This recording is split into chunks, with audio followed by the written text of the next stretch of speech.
Hello student, dream academy channel पे एक बार फिर से आपका स्वागत है। आज हम स्टार्ट करने जा रहे हैं कक्षा 10 की प्रश्नावली सांख्यिकी। इस प्रश्नावली में से अर्धवार्षिक में 15 नंबर का पोर्शन आएगा, जिसमें कितने नंबर का कौन सा क्वेश्चन आएगा उसके बारे में भी आज हम जानेंगे और इसके क्वेश्चन भी सॉल्व करेंगे। तो इससे पहले आज की क्लास स्टार्ट करें, जो भी नए स्टूडेंट हैं वो चैनल को सब्सक्राइब कर ले और जिसने चैनल सब्सक्राइब किया हुआ है वो ज़्यादा से ज़्यादा शेयर और लाइक करें। तो देखते हैं कि किस तरीके से इस प्रश्नावली में से क्वेश्चन आएंगे। तो सबसे पहले 4 क्वेश्चन आएंगे एक एक नंबर के, जो कि होंगे ऑप्शनल। ABCD 4 ऑप्शन होते हैं, ऐसे 4 क्वेश्चन आएंगे। तो हमारे टोटल मार्क्स हो गए 4। उसके बाद एक क्वेश्चन आएगा हमारा 2 नंबर का, जो कि एक लाइन का या फॉर्मूला पूछा जा सकता है। तो ये हो गए हमारे 2 नंबर। उसके बाद एक क्वेश्चन आएगा 3 नंबर का, तो इसके हुए हमारे पास 3 नंबर। और नेक्स्ट एक बड़ा क्वेश्चन आएगा जो कि पूछा जाएगा 6 नंबर का। इसमें कौन से क्वेश्चन आएंगे? जो लास्ट में हमने देखे थे कि वर्ग, प्रश्नावली में हम देखते हैं वर्ग से संबंधित जो बहुलक, माध्य और माध्यिका, इनमें से पूछे जाएंगे। तो एक बड़ा क्वेश्चन आएगा 6 नंबर का, इसके नंबर हुए 6। तो इनको मिला के टोटल हमारे पास जो मैटर होता है वो 15 नंबर का मैटर होता है। तो इनसे रिलेटेड हम क्वेश्चन सॉल्व करेंगे। सबसे पहले जो इसका टॉपिक है उसके बारे में हम बात करते हैं माध्य। तो सांख्यिकी में जो आंकड़ों का प्रबंधन किया जाता है या आंकड़ों से जो मान निकाले जाते हैं, तो उनका सभी आंकड़ों को एकत्रित करके जो गणना की जाती है, तो इन सभी आंकड़ों से जो गणना की जाती है उनको क्या कहेंगे हम? केंद्रीय प्रवृत्ति के माप। केंद्रीय प्रवृत्ति के माप क्यों कहा गया है? क्योंकि ये एक निश्चित केंद्र यानी कि किसी एक केंद्रित बिंदु के आसपास ही सभी आंकड़े केंद्रित होते हैं, इसलिए इनको क्या कहते हैं? केंद्रित बिंदु के माप या केंद्रीय माप। इस केंद्रीय माप में कौन कौन सी राशियां आती है हम देखते हैं। पहला आता है माध्य, दूसरा आता है माध्यक और तीसरा आता है बहुलक। तो ये तीनों ही क्या है? केंद्रीय माप है। तो एक तो इसका ऑप्शनल क्वेश्चन 1 नंबर में यही पूछ लिया जाता है कि निम्न में से कौन सा केंद्रीय प्रवृत्ति का माप नहीं है। तो उसमें जो 4 ऑप्शन होंगे, मान लो 3 ऑप्शन ये दे दिए जाए और एक कोई दूसरा ऑप्शन दे दिया जाए, तो इसके इन तीनों के अलावा जो चौथा ऑप्शन होगा वही केंद्रीय प्रवृत्ति का माप नहीं होगा। क्यों? क्योंकि ये तीनों तो केंद्रीय प्रवृत्ति के माप में गिने जाते हैं।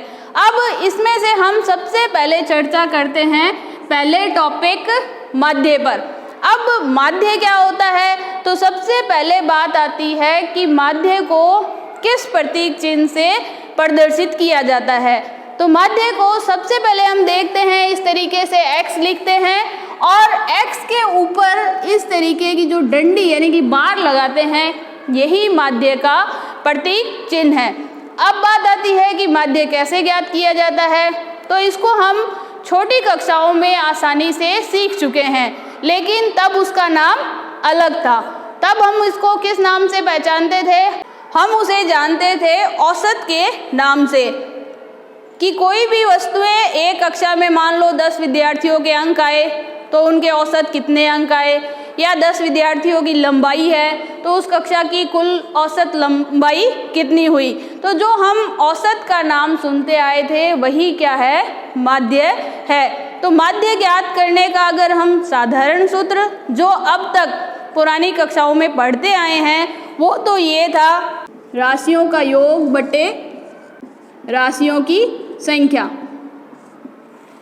ये हम जो औसत का सूत्र पढ़ते थे वही किसका है? माध्य का सूत्र। लेकिन जैसे जैसे अब हम आगे क्लास में पढ़ते जा रहे हैं तो थोड़ा सा इनकी फॉर्म डिफरेंट होती जा रही है।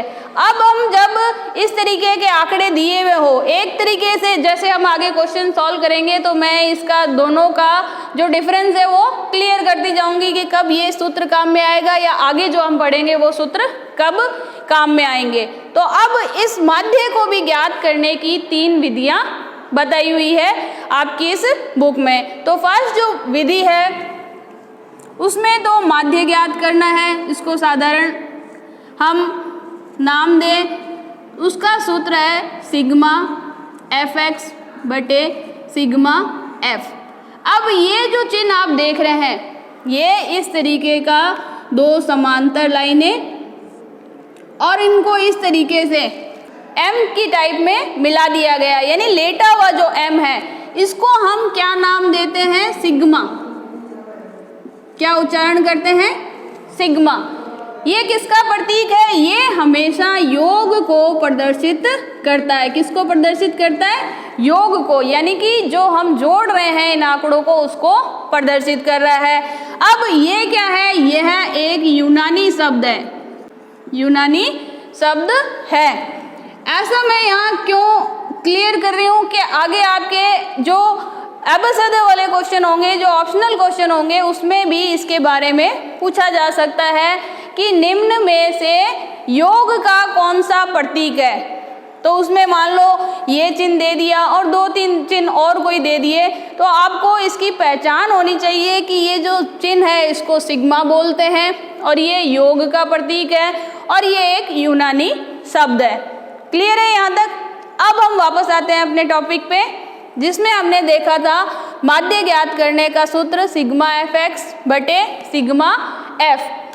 सेकेंड जो विधि है वो है कल्पित माध्य द्वारा माध्य ज्ञात करना, जिसको हम कहते हैं कल्पित माध्य विधि।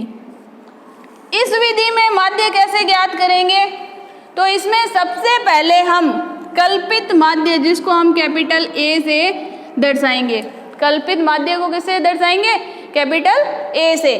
तो कल्पित माध्य की विधि में हम अगर समांतर माध्य ज्ञात करें तो उसका सूत्र होगा x बार बराबर a plus sigma F D बटे सिग्मा एफ। यहाँ ये जो a है ये क्या है, कल्पित माध्य।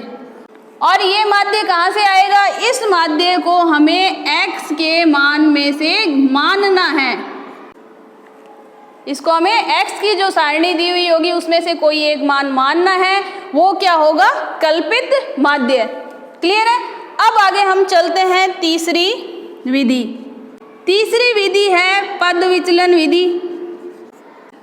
पद विचलन विधि से कैसे हम समांतर माध्य या माध्य ज्ञात करेंगे, तो उसका सूत्र है a प्लस, यहाँ से यहाँ तक सेम है, फिर सिग्मा f, यहाँ जो d था वो यहाँ क्या आ जाएगा, u बटे में सिग्मा f, और इस पूरे के गुणा में क्या आ जाएगा, h। तो अब यहाँ ये जो u आ रहा है ये क्या है, पद विचलन है। तो इसका मान कैसे ज्ञात करेंगे वो भी मैं यहाँ बता देती हूँ कि यहाँ u का मान कैलकुलेट होगा, x में से a घटाएंगे और h का भाग देंगे, और h क्या है, वर्ग अंतराल है। तो ये जब हम क्वेश्चन सॉल्व करेंगे तो इसके साथ में ये सब चीज़ें लिखते जाएंगे और क्वेश्चन के साथ साथ हमारे ये क्लियर होता जाएगा कि किस सूत्र में किस पद का क्या मान है, कैसे वो कैलकुलेट होगा। तो ये हमारे समांतर माध्य से रिलेटेड तीन सूत्र यानी कि तीन विधियां थी कि किस तरीके से हम माध्य ज्ञात कर सकते हैं। तो एक बार आप इसका स्क्रीनशॉट ले लीजिए कि समांतर माध्य में कौन कौन सी विधियां हैं और क्या उनके सूत्र हैं। तो अब हम देखते हैं जो एक एक नंबर के क्वेश्चन आएंगे वो किस टाइप के आते हैं। तो सबसे पहले मान लो जैसे ऑब्जेक्टिव में क्वेश्चन दे दिया कि निम्न में से माध्य ज्ञात करने का कौन सा सूत्र नहीं है। तो अभी अभी हमने माध्य के सूत्र देखे थे, तो उसमें हमने क्या देखा था कि सिग्मा एक्स यानी कि राशियों का योग बटे राशियों की संख्या। तो यहाँ जो ये n बताया जा रहा है ये n क्या है, ये सिग्मा f को ही यानी कि f जो बारंबारताओं का योग है उसको कई बार कैपिटल N से भी दर्शा दिया जाता है। तो ये यहाँ कंफ्यूज नहीं होना है कि ये माध्य का सूत्र है या नहीं। तो ये माध्य का सूत्र है।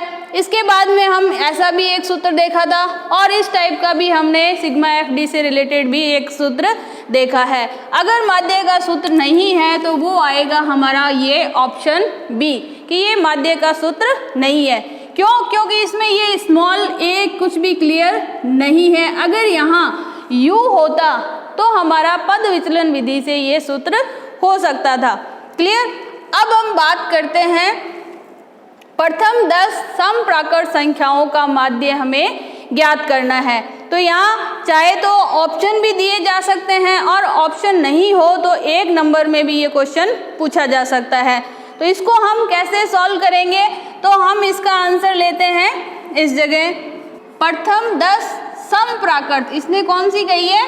समप्राकृत संख्या। तो पहली प्राकृत संख्या जो हम लेंगे वो स्टार्ट होगी 2 से, क्योंकि सम है। फिर उसके बाद 4, 6, इनका हमें क्या लेना है? माध्य। तो इन सबको हम क्या कर देंगे? जोड़ देंगे।